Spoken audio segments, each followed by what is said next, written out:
When you talk about ritualizing community care in action, what does that mean exactly to you, and why do you feel like that's so important? Sure. I mean, especially as somebody who has my hands in a lot of different pots. Yes. It can be hard to even think about survival. It's like, well, I'm going to go audition now and I'm going to do that.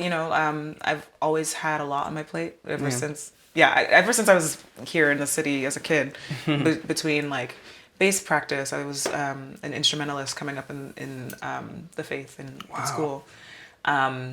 Going to visit my mom at babysitting, like there was always something coming up on the schedule. So I know what it's like to feel like you're at capacity, but knowing that there's a way that we're all liberated enough to carve out our time. Yes. It's all about the intentionality. Like if we set an intention to say like, I'm going to go to the grocery store today. Yeah. You better go to that grocery store today, otherwise you're not going to have groceries for the rest of the week. Yeah. So if you say that you're going to like pull up and do mutual aid consistently, it doesn't have to be every day.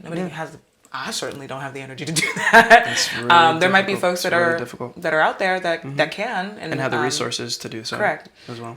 So the motion of ritualizing community care is just emphasizing that it's going to look different for everybody. Yeah. A doctor can ritualize community care by making sure that they're listening to a Black mother who's talking about the pain that she's feeling in her belly, so that there's not another black mother dying on the table because she was being ignored due to white supremacy. Like they're minute, that it can always be implemented in every source of life. And I think of liberation as a faith practice too. Like you have to have faith in the fact that you can be free to set yourself on that path.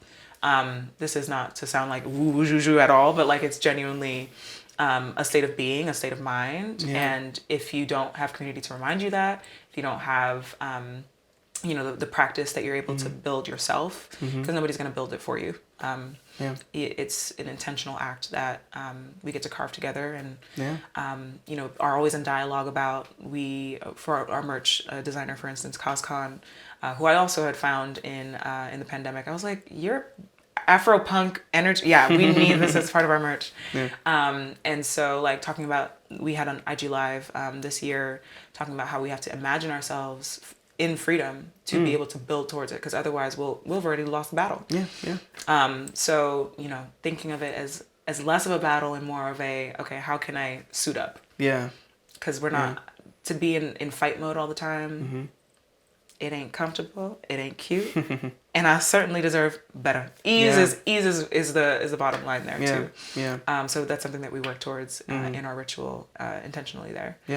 And it means a lot to be able to be on the road and still be able to pull up and meet new folks in Albuquerque, for instance, who are doing being on the road makes it similar work. Makes it even more effective. And if anything, I want people to see that like if I could do it, y'all.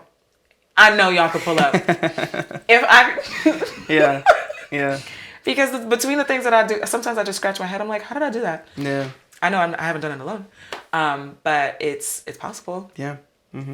And if somebody in New York who is bustling between 3 jobs doesn't have time in person to show up for volunteer work, you could sign a petition at claimoursspacenow.org.